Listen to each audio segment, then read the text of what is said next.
Web 3 क्या है? देखो, वेब 2 में प्रॉब्लम ये है कि हमारा डेटा गूगल, फेसबुक, अमेजोन जैसे सेंट्रलाइज सर्वर पर स्टोर्ड होता है। मतलब अगर सर्वर डाउन हो गया, हैक हो गया या कंपनी ने एक्सेस ब्लॉक कर दिया तो हमारा डेटा रिस्क में आ जाता है।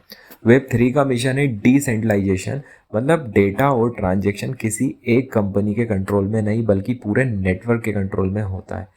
अब समझ लेते हैं माइनर्स का रोल।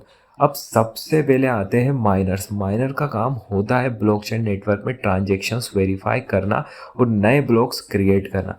ये प्रोसेस प्रूफ ऑफ वर्क में होता है, जैसे बिटकॉइन।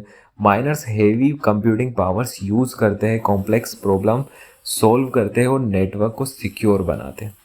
वैलिडेटर्स का रोल क्या है? अब आते हैं validators. Validator proof of stake में काम करते हैं, जैसे इथेरियम। वैलिडेटर माइनिंग नहीं करता बल्कि अपने कॉइन्स स्टेक करके नेटवर्क को सिक्योर करता है। अगर वैलिडेटर चीटिंग करे तो उसका स्टेक स्लैश भी हो सकता है। इसलिए वैलिडेटर्स नेटवर्क को होनेस्ट और सिक्योर बनाते हैं। डेटा कीपर्स का रोल समझ लेते हैं। अब वेब 3 का सबसे अंडररेटेड और powerful role data keeper. Data keeper basically एक पार्टिसिपेंट होता है जो अपने सिस्टम का स्टोरेज स्पेस प्रोवाइड करता है। मतलब तुम्हारा लैपटॉप, पीसी या सर्वर वेब 3 में एक नोड बन सकता है। डेटा कीपर का काम होता है यूजर्स का इनक्रिप्टेड डेटा स्टोर करना और प्रूफ देना कि डेटा सेफ और अवेलेबल है। अब आते हैं प्रॉब्लम स्टोरेज में ट्रस्ट कैसे करें। अब यहाँ एक क्वेश्चन आता है, अगर कोई डेटा कीपर बोल दे कि मैंने फाइल स्टोर कर ली तो नेटवर्क कैसे कंफर्म करेगा कि फाइल एक्चुअली स्टोर्ड है? क्योंकि कोई बंदा चीट भी कर सकता है और फेक क्लेम कर सकता है। इस प्रॉब्लम का सॉल्यूशन है proof of storage. Proof of storage का मतलब होता है network time to time check करता है डेटा स्टिल अवेलेबल है क्या। अगर डेटा रियल में स्टोर्ड है तो डेटा कीपर प्रूफ सेंड करता है, और अगर प्रूफ वैलिड है तो सिस्टम कंफर्म करता है कि स्टोरेज होनेस्ट है।